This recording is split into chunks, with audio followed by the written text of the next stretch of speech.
आपण मैंने घरे रसगुल्ला बनाबार लगी चाहूछन क्या जदि रसगुल्ला बनाबार लगी चाहूछन तो ये रेसिपीटा देखी नौन आपण मानकु बनाबा बेलके बहुत सुविधा हेबा।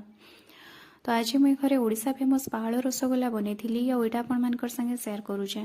तो ये लगी मुझे पहला गैस ऑन करी तार उपरे कड़ाईटे बसई देचे आ सेन 2 कप पानी देकरी तार संगे 1 कप चीनी दे दौचे आईटा के भल भाव मिसई नौचे।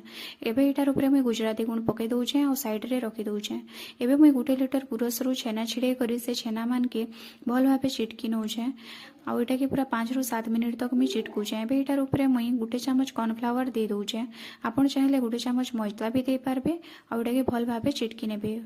प्राय 5 ରୁ 7 मिनिट तक चिटकिला परे एटा के मैं छाड़ी दौचे। एबे आमे गैस ऑन करी कड़ाईटे बसईदमा तार उपरे 1 कप चीनी दे करी एटा के कैरामेलाइज करिनमा बोले टिके चीनी जनता लाल हे आसबा।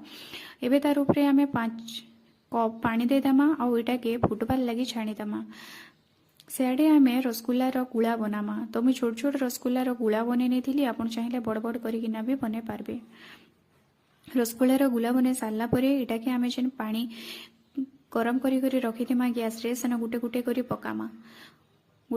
पकामा आउ एटा के एटार उपरे ढाकनी दे करी प्राय 20 मिनिट तक एटा के फुटबा के छाड़ीदमा।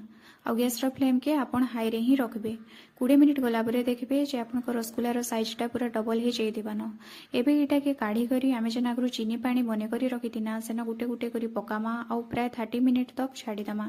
आधा घंटा गला परे आपण एटा के टेस्ट करबे बहुत बढ़िया लागबा। आपण चाहेले एटा के फ्रिज रे भी रखी करी लेट रे टेस्ट कले आहुरी एटार टेस्टटा भल आसबा।